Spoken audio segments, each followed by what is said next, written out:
Harvey McGill crushed his cigarette into the motel ashtray and stared at the rain streaking down the window. Somewhere in this godforsaken town, his 6-year-old son was being tortured, and his wife had helped make it happen. The first 3 months of Tommy's life, Harvey had been deployed in Afghanistan, dismantling IED networks while Shelley sent him pictures of a baby he couldn't hold. When he finally came home, something was already different between them. She'd moved them to her hometown of Millbrook, Nebraska, population 2,400, while he'd been gone. Close to her father's farm, she'd said, so Tommy could know his grandfather. Harvey had grown up in foster care in Detroit, bouncing between homes until he aged out at 18 and enlisted.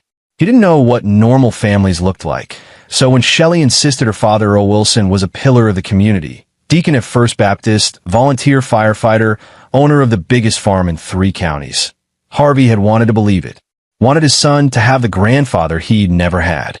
But Tommy had started having nightmares 2 years ago. "Daddy, I don't want to go to Grandpa's." The boy would clutch Harvey's shirt, small fingers digging into fabric. "Please don't make me go. Your grandfather loves you, buddy," Shelley would say, already pulling Tommy toward her SUV. "Stop being dramatic." Harvey had chalked it up to typical kid anxiety. Earl seemed fine, gruff, religious, the kind of man who believed in hard work and discipline. He'd shake Harvey's hand with a crushing grip and talk about how boys needed to toughen up, stop being coddled by their mothers. But Tommy kept getting worse. 3 months ago, Harvey had walked into Tommy's room at midnight to find the boy awake, eyes wide in the dark.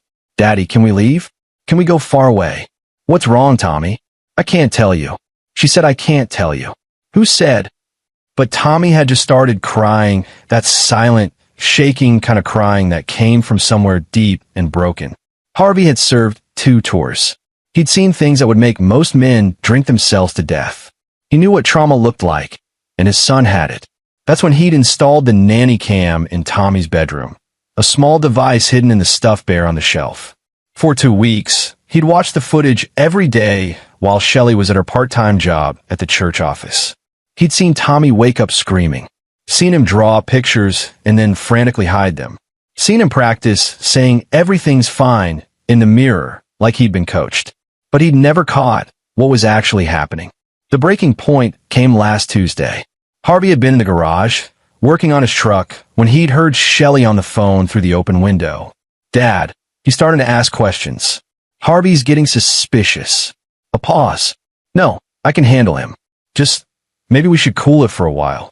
Another pause. Then her voice dropped to something cold and flat that Harvey had never heard before. "I know what we agreed. I know what you've done for us. But if Harvey finds out," she'd laugh thin, brittle and mean. "You're right. He won't. He's too busy playing mechanic to notice anything."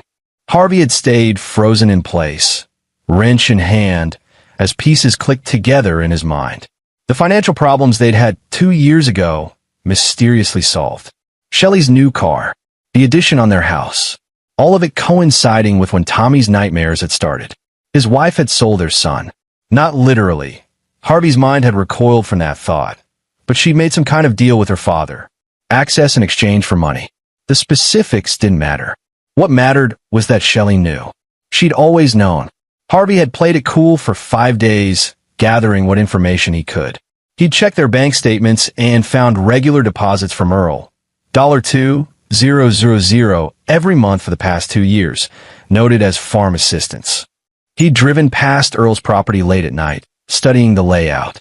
He'd called in favors from his Army buddy Dennis Dalton, now a private investigator in Omaha, asking him to look into Earl Wilson's background. What Dennis had found made Harvey's blood run cold. Earl had been investigated twice in the 1990s for inappropriate conduct with children at the church. Both times, the complaints had been quietly buried. The Wilson family had money and influence going back 4 generations.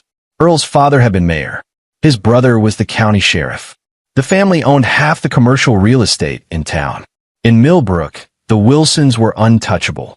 "You need to be smart about this," Dennis had told him over the phone. "You go to the cops in that town, and you'll be the one in a cell. You need evidence. Real, undeniable evidence." That had been yesterday. This morning, Shelley had announced they were taking Tommy to Earl's farm for the weekend. Dad needs help with some barn repairs. Tommy can assist. It'll be good for him. Harvey had seen the fear flash across his son's face before the boy suppressed it. That practiced, careful expression that no 6-year-old should know how to make. They'd driven in silence, Tommy in the back seat, staring out the window like a condemned man watching his last sunrise. When they'd pulled up the long gravel drive to Earl's property, 300 acres of corn and soybeans surrounding a renovated farmhouse and 3 barns, Tommy had started to shake. "Daddy, please." His voice had been barely a whisper. "He makes me do bad things in the barn. Don't leave me." Shelley had whipped around in her seat, eyes blazing. "Enough, Tommy. Enough with the lying." "Shelley," Harvey had started. "No, I'm done with this, Harvey. Our son is a manipulative little liar, and you encourage it by coddling him." She'd gotten out, slamming the door hard enough to make the SUV rock. Then she'd opened Tommy's door and grabbed his arm, yanking him out. "You're going to spend time with your grandfather, and you're going to behave. Do you understand me?" Tommy had looked to Harvey, pleading, and Harvey had felt something break inside his chest. But he'd forced himself to nod. "Go on, buddy. I'll pick you up Sunday." Because Harvey had a plan. He'd watched Shelley drive away. She wasn't even staying. She'd had errands in town. He'd watched Earl come out of the house, big and jovial, ruffling Tommy's hair while the boy stood rigid. And Harvey had driven away, checking his rearview mirror as his son disappeared into that house. It was the hardest thing he'd ever done. But he needed them to think everything was normal. Needed them to believe they'd won. Harvey had driven to a motel 3 towns over and spent 6 hours making phone calls. He'd contacted every resource he could think of. Child Protective Services in 3 counties, FBI field offices, even a journalist friend who specialized in corruption cases. He laid out what he knew, what he suspected, and asked what he'd need to prove it. The answer had been consistent. Without hard evidence or a witness statement, nothing would stick. Earl Wilson had too much protection, too much money, too many friends in the right places. That's when his phone had rung. "Mr. McGill? This is Greg Howard. I'm your father-in-law's neighbor about 2 miles east of his property." The man's voice had been shaking. "Sir, your son showed up at my door about 20 minutes ago. He was running through the fields. No coat. His clothes are torn. He says he has something he needs to show you. Something important. Please come. Please come right now." Harvey had broken every speed limit getting there. Greg Howard lived in a modest ranch house at the end of a dirt road. He was in his 60s, weathered and kind-looking, and he'd been standing on his porch when Harvey pulled up. "He's inside with my wife. Mr. McGill, I don't know what's going on, but your boy is terrified." Harvey had run inside to find Tommy sitting at a kitchen table, a woman named Paula Howard sitting beside him with a protective arm around his shoulders. Tommy had been clutching a small blue backpack that Harvey had never seen before. "Daddy." Tommy's voice had been steady despite the tears on his cheeks. "I need to show you. I need to show you so you'll believe me." Harvey had knelt in front of his son, hands shaking. "I believe you, Tommy. I believe you. You don't have to." "Yes, I do." Tommy had unzipped the backpack with the careful deliberation of someone much older.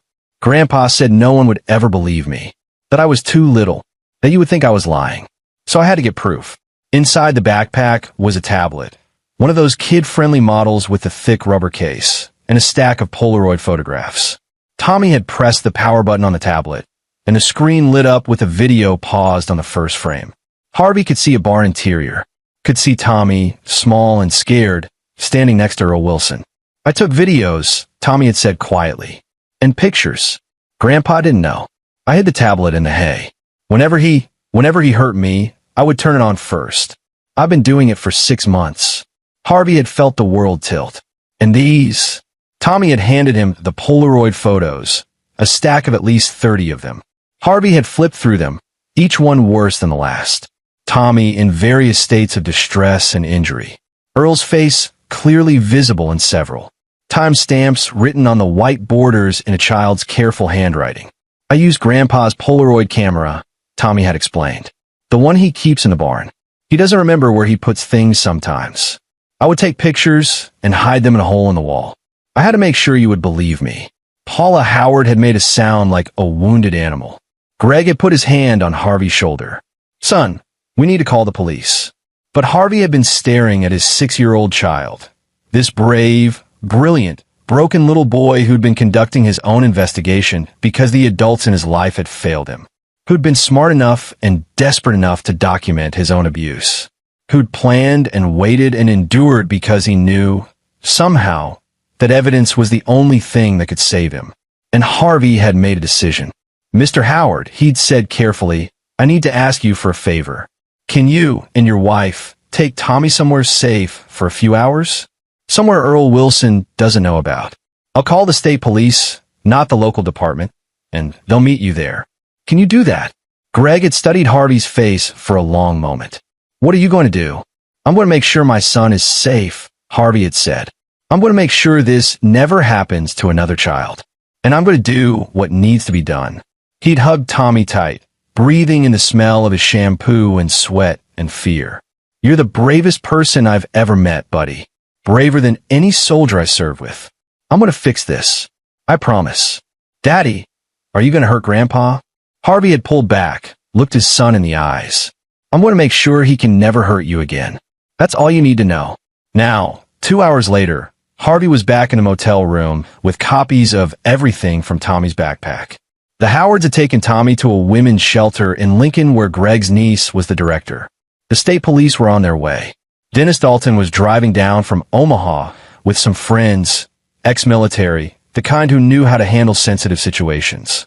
And Harvey was studying the layout of Earl Wilson's property, making plans that would ensure justice was served one way or another. His phone buzzed. A text from Shelley.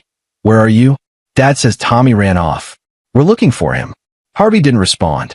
Instead, he opened the video file on his laptop, one of the copies he'd made before turning the originals over to the Howards for the police. He watched 30 seconds before he had to stop, while rising in his throat. Then he made a phone call to his old unit commander, a man named Mario Hughes who now did private security consulting. The kind that didn't ask too many questions. "Mario," Harvey said when the man answered. "Remember that favor you owe me? From Kandahar." "Of course. What do you need?" "I need a crew who can help me tear down a kingdom. And I need it done before the sun rises." There was a pause. "How bad are we talking?" "Bad enough that I'm calling in every favor I've got. Bad enough that the law might not be enough." Harvey looked down at the address he'd written on motel stationery. "I'm sending you some files. Watch them if you can stomach it. Then tell me if you're in." 5 minutes later, Mario called back. Harvey had never heard the man cry before. "I'm in," Mario said, voice rough. "And I'm bringing everyone I can. That son of a bitch needs to disappear." "No," Harvey said quietly. "He needs to pay. In front of everyone. In a way that destroys everything he's built." He looked out the window at the Nebraska darkness, thinking about his son, about Shelley's betrayal, about Earl Wilson sleeping comfortably in his farmhouse, thinking he'd won. The old Harvey, the one who believed in systems and justice and doing things the right way, was gone. What remained was a father with nothing left to lose and the skills to make sure his enemies suffered. "Let me tell you what I have in mind," Harvey said into the phone, "and then you can tell me if your crew has the stomach for it." By midnight, they had a plan. By dawn, Earl Wilson's world would be ash, and Harvey McGill would make sure everyone in Millbrook knew exactly what kind of monster had been living among them. The First Baptist Church of Millbrook held 300 people when packed, and Sunday morning service always filled it. Earl Wilson sat in his usual spot, third pew from the front, right side, wearing his good suit and his deacon's badge. Shelley sat next to him, whispering about how Tommy had run off and how Harvey is probably hiding him to make trouble. Neither of them noticed the strangers scattered throughout the congregation. Reverend Charles Golden was midway through his sermon about forgiveness when the church doors opened. Harvey McGill walked in, flanked by 4 men in tactical gear. Behind them came a woman in a state police uniform and 2 people in FBI windbreakers. The church went silent. "Earl Wilson," the state police officer said, voice echoing off the vaulted ceiling. "Stand up. You're under arrest." Earl didn't move. He turned to look at Harvey, and for the first time, Harvey saw real fear in the old man's eyes. "You can't do this here," Earl said, standing slowly. "You have no idea who I am. What I can. We know exactly who you are, the FBI agent interrupted. She held up a folder. We have videos, photographs, documented evidence of child sexual abuse spanning at least 2 years. We have victim testimony, and we have reason to believe there are other victims.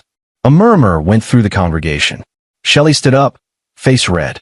This is insane. Harvey, what have you done? You've lost your mind. Harvey looked at his wife.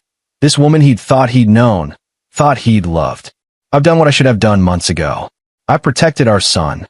Our son is a liar. Shelley shouted. Harvey pulled out his phone, connected it to his portable speaker, and hit play. Tommy's voice filled the church. Please, Grandpa, stop. It hurts. Please stop. Then Earl's voice. Shut up. This is what boys learn to do. This is what makes you strong. Harvey let it play for 30 seconds. Long enough for everyone to hear, to understand. Long enough for Earl's face to drain of all color. People were standing now, shouting. One of Earl's fellow deacons, Trevor Snow, was staring at Earl with disgust. My God, Earl, is this true? It's a fabrication. Earl started, but Harvey cut him off. My 6-year-old son spent 6 months documenting his own abuse because he knew no one would believe him otherwise, Harvey said, loud enough for the whole church to hear. He collected evidence like a detective because he's smarter and braver than every adult who should have protected him, including me. He turned to Shelley, and his mother sold him. For money. For a new car and a house edition. She knew. She's known the whole time. Shelley's face went white. I didn't. Mrs. McGill, the FBI agent said calmly, we have phone records. Text messages between you and your father discussing payments. You're also under arrest. The chaos that erupted in the church was immediate. Harvey watched as Earl and Shelley were handcuffed, as Shelley screamed about lawsuits and false accusations while Earl just stood there, the fight gone out of him. He watched as Earl's brother, Sheriff Dan Wilson, tried to intervene and was told by the FBI that he was under investigation too, for covering up previous complaints. But Harvey wasn't satisfied. Not yet, because the arrests were just the beginning. Dennis Dalton had been busy over the past 12 hours. While Harvey had been orchestrating the church arrest, Dennis had been working his network, private investigators, journalists, lawyers who specialized in victim advocacy. By Monday morning, Earl Wilson's arrest was front-page news. Not just in Millbrook, but across the state. Dennis had fed the story to every media outlet he could find, complete with carefully redacted documents that showed the pattern of abuse, the cover-ups, the Wilson family's history of protecting their own. The county prosecutor, a man named Alan Lozano who'd been in the Wilson family's pocket for years, had no choice but to recuse himself. The state attorney general appointed a special prosecutor. Earl's bail hearing was set for Tuesday. Harvey attended, sitting in the back of the courtroom as Earl's expensive lawyers argued that their client was a pillar of the community, that he deserved to await trial at home. The judge, a woman from 2 counties over who had no connection to the Wilsons, looked at the evidence and set bail at $5 million cash. Earl couldn't make it. The Wilson family's fortune was mostly tied up in land and property. Liquidating enough to make bail would take weeks. Earl Wilson, who'd never spent a night in a cell in his life, was remanded to county jail. But Harvey still wasn't satisfied, because jail was too good for Earl Wilson. Jail was clean and safe. Jail had rules and guards, and 3 meals a day. Earl Wilson needed to understand what he'd taken from Tommy. Needed to feel the same fear, the same helplessness, the same understanding that no one was coming to save him. So Harvey made another call. This one to a man named Jimmy Terry, who'd served in Harvey's unit and was now doing 20 years in a federal prison in Kansas for arms dealing. Jimmy had connections inside every correctional facility in the region. Jimmy owed Harvey his life from an ambush in Helmand Province. I need you to spread the word, Harvey told him. Earl Wilson, child predator, county jail in Millbrook, Nebraska. Make sure everyone inside knows what he is. Make sure they know that anyone who makes his life hell has my gratitude. Consider it done, Jimmy said. No one likes a child abuser.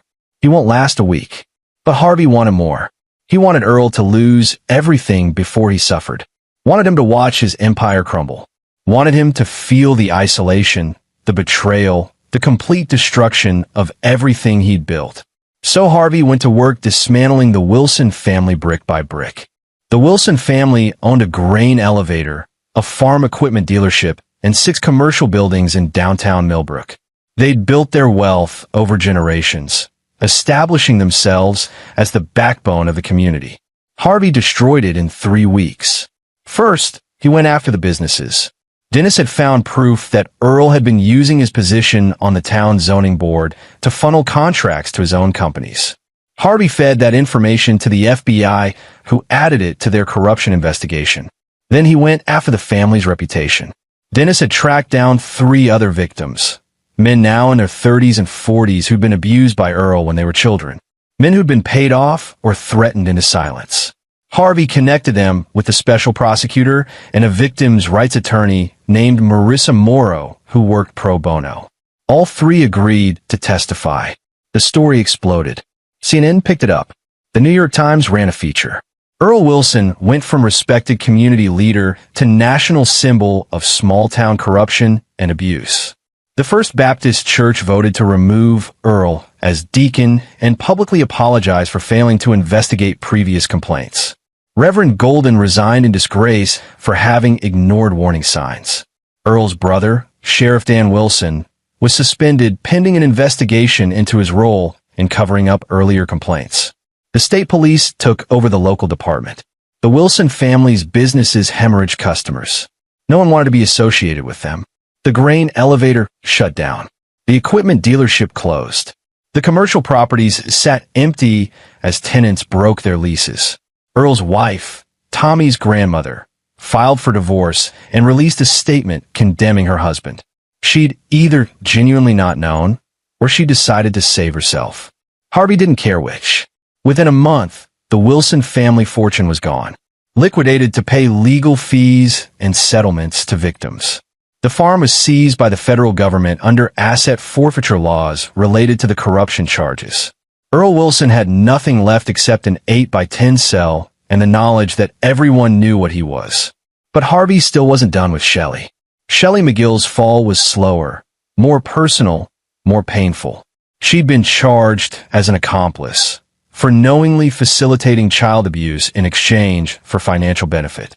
Her expensive lawyers argued she'd been manipulated by her father, that she hadn't understood what was happening, that she was a victim too. The prosecutor played the recordings of her phone calls with Earl, played the text messages where she joked about Harvey being too stupid to notice, played Tommy's testimony, where the 6-year-old described how his mother would drop him off at the farm and tell him to be good for Grandpa, even when he was crying and begging not to go. The jury deliberated for 3 hours. Guilty on all counts. But before sentencing, Harvey made sure Shelley lost everything else that mattered to her.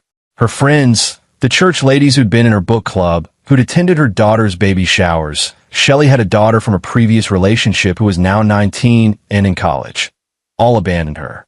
Harvey had made sure Tommy's evidence was public record. Made sure everyone in Millbrook saw the text where Shelley had called her own son a liar and threatened him with punishment if he kept making up stories. Shelley's daughter, Carolina LeBlanc, who'd been estranged from her mother for years, gave an interview to the local paper. She revealed that Earl had abused her too when she was a child, and that Shelley had accused her of lying and forced her to recant.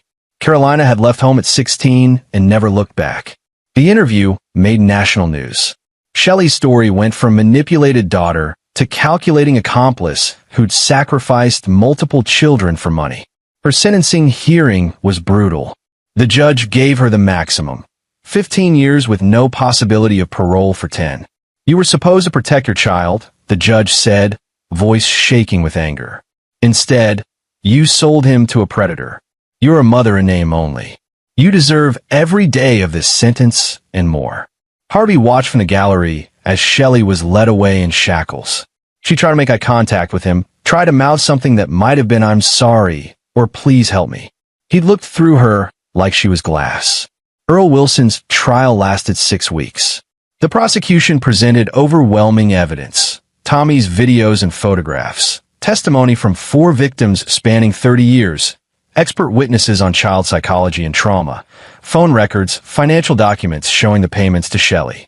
Earl's defense tried to argue that the videos were fabricated, that the victims were seeking payouts, that this was all a conspiracy orchestrated by Harvey McGill because of a custody dispute. The jury didn't buy it. Guilty on 17 counts of child sexual abuse, conspiracy, and corruption. The judge sentenced him to 180 years without possibility of parole. Mr. Wilson, the judge said, you used your position, your wealth, and your family's influence to abuse children for decades. You corrupted your own daughter into becoming an accomplice. You corrupted law enforcement, church officials, and local government to protect yourself. You are a predator of the worst kind, and I hope you spend every remaining day of your life in fear and suffering. Earl Wilson, who'd once been untouchable, sat silent in his orange jumpsuit and wept. But Harvey wasn't in the courtroom that day, because he'd already gotten the revenge that mattered most. 3 days before Earl's sentencing, Harvey had made one final call to Jimmy Terry. It's done, Jimmy had reported. He's been in the hospital twice. Broken ribs, fractured jaw. They had to remove his spleen last week. The guards are looking the other way. Everyone inside knows what he is. He's got maybe another month before someone finishes the job. Tell them to keep him alive, Harvey had said. I wanted to suffer for years. I wanted to wake up every day knowing he's never getting out. I want him to feel what my son felt. That helplessness, that fear, that knowledge that no one is coming to save you. You're a cold son of a bitch, McGill, Jimmy had said with something like admiration. But I get it. Consider it done. Harvey had hung up and gone to pick up Tommy from his therapist's office. His son was doing better. The nightmares were less frequent. The flinching had mostly stopped. Dr. Paula Cross, his child psychologist, said Tommy was remarkably resilient, but that he'd need years of therapy to fully process the trauma. Daddy, Tommy had asked in the car one day, is Grandpa ever getting out? No, buddy. Never. Is Mom? Harvey had taken a breath.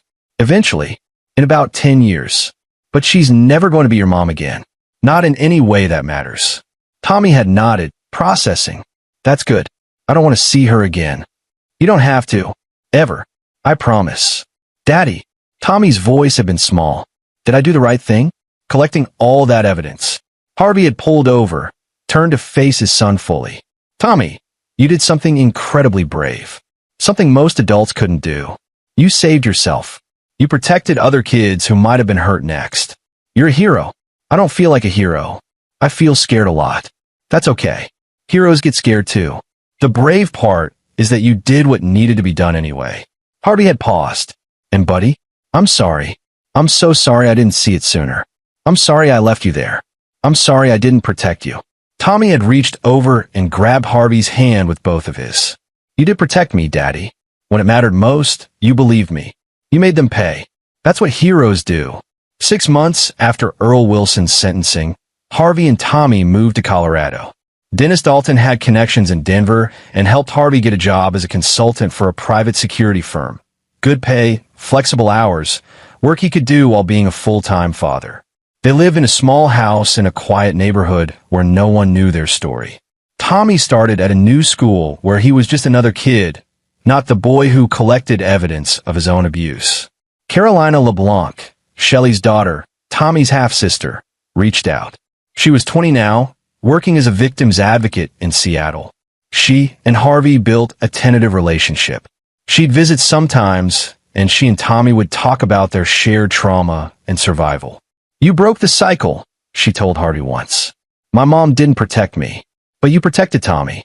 That matters more than you know. Harvey thought about that a lot. He thought about how close he'd come to failing his son.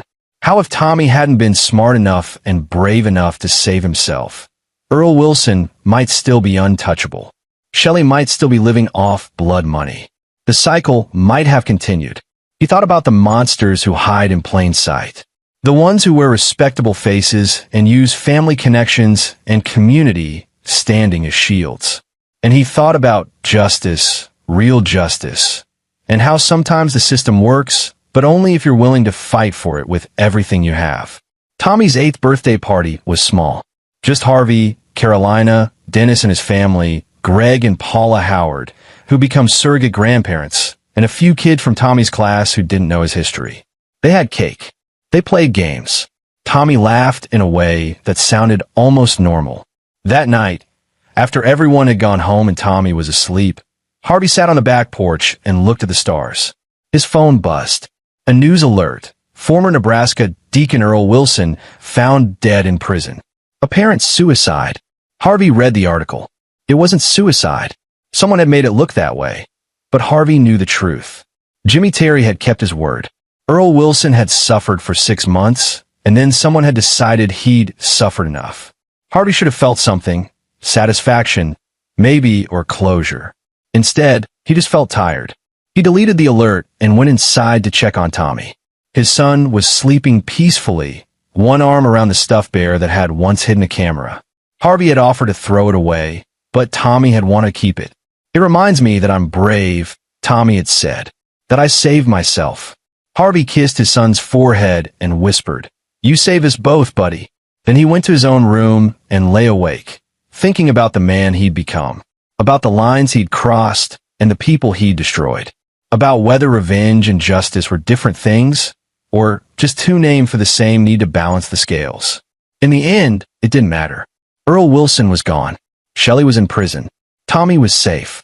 That was the only victory that counted.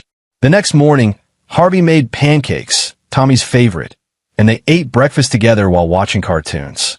Just a father and son in a sunny kitchen, building a normal life from the ashes of the old one. And if sometimes Harvey woke up from nightmares about what he'd seen in those videos, or sometimes he felt the weight of the darkness he'd unleashed to destroy Earl Wilson's empire, he kept it to himself. Because Tommy had carried enough darkness alone. Harvey's job now was to make sure his son only saw light. 2 years later, Tommy was 9 years old and thriving. He was in therapy once a week instead of 3 times. He had friends. He played soccer. He got good grades. And one day, he asked Harvey a question that made Harvey's chest tighten. "Daddy, what happened to all of Grandpa's money? The stuff you took when you destroyed him?" Harvey had been honest with Tommy about what he'd done. Not the details. Tommy didn't need those, but the broad strokes. How Harvey had systematically dismantled Earl's life before the prison system finished the job. Most of it went to victims, Harvey said. People your grandpa hurt. Someone to pay for your therapy and our new start. The rest. He paused. "Why do you ask?" "I want to do something with it," Tommy said. "I've been thinking about a lot. About how I had to save myself because no one knew how to help me. And I don't want other kids to have to do that." "What are you thinking, buddy?" "I want to start something. Like a foundation or something. That teaches kids what to do if adults are hurting them. That tells them how to get evidence and who to trust and that it's not their fault." Tommy looked up at Harvey with those serious eyes that had seen too much too soon. "Is that stupid?" Harvey felt tears prick his eyes. "That's not stupid at all. That's brilliant." So they did it. With Dennis's help and Carolina's expertise in victim advocacy, they established the Tommy McGill Foundation, a nonprofit that provided education and resources to children in abusive situations. They created workshops for schools, materials for kids on how to document abuse safely, and a network of trusted adults who were trained to respond appropriately. The foundation was funded by the settlement money from the Wilson estate and by donations from people who'd followed the case and wanted to help. Tommy did interviews, carefully managed by Harvey and his team, where he talked about his experience in age-appropriate ways. He became a voice for kids who didn't have one. "The scariest part was thinking no one would believe me," Tommy said in one interview when he was 12. "That's why I collected evidence. Because I knew that my word alone wouldn't be enough. No kid should have to think that way. No kid should have to be their own detective. But until adults get better at protecting kids, we need to teach kids how to protect themselves." The foundation grew. Within 5 years, it had chapters in 12 states. It partnered with child protective services, law enforcement, and schools. It saved lives. Earl Wilson had tried to destroy Tommy McGill. Instead, Tommy had survived, and from that survival had built something that would protect countless other children. That was the real revenge. Not Earl's death or Shelley's imprisonment or the destruction of the Wilson family legacy. The real revenge was that Tommy had taken his trauma and transformed it into something good. Something that would outlast all the darkness that had tried to consume him. When Tommy turned 18, Harvey took him to Nebraska one last time. They drove to Millbrook, which had never recovered from the scandal. Half the businesses were shuttered. The Wilson family properties had been torn down or converted to other uses. The First Baptist Church had closed. Most of the congregation had left town or switched to other churches. They visited Greg and Paula Howard, who were both in their 80s now, but still sharp and kind. They hugged Tommy and told him how proud they were of the man he'd become. Then Harvey and Tommy drove to the old Wilson farm. It was owned by the state now, leased to a cooperative of small farmers. The house where Earl had lived was gone, burned down in an electrical fire a few years back, which everyone agreed was probably for the best.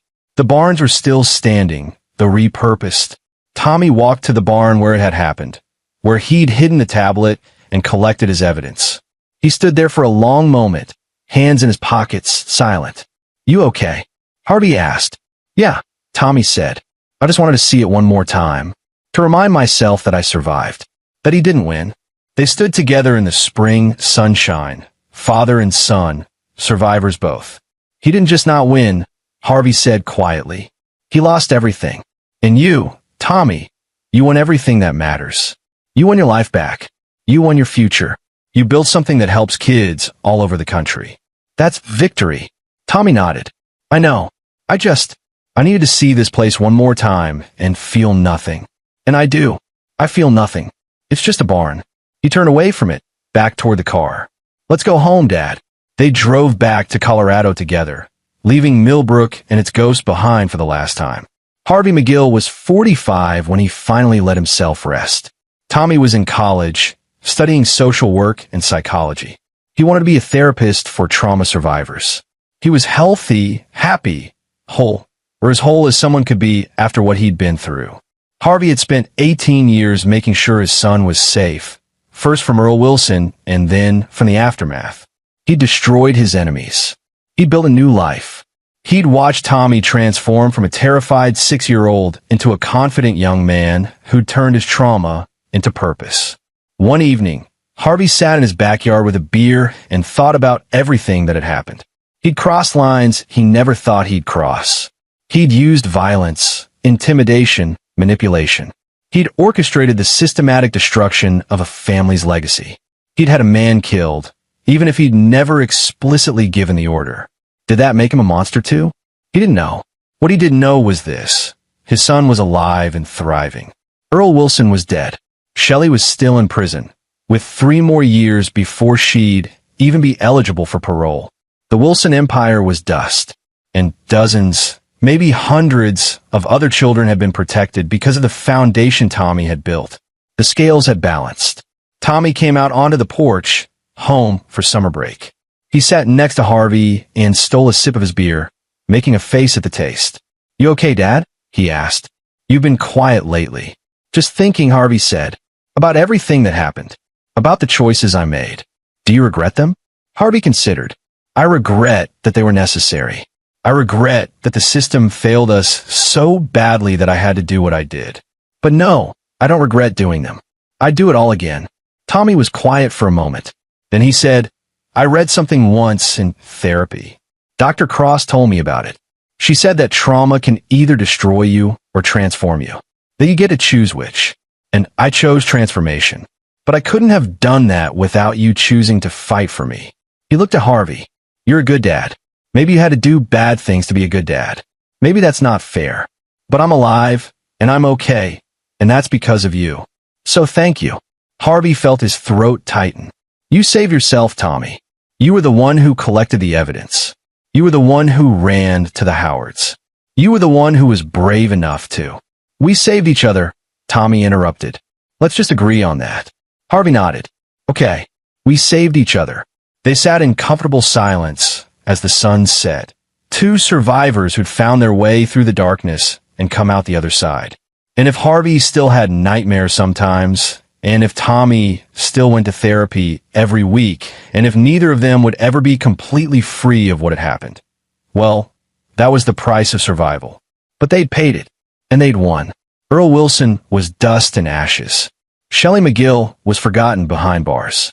Harvey and Tommy McGill were alive, together, and whole. That was the only ending that mattered. And there you have it. Another story comes to an end. What did you think? I'd love to hear your thoughts in the comments below. If you enjoy this story, consider joining our community by subscribing. It means the world to us. For more stories like this one, check out the recommended videos on screen. And I'll see you there.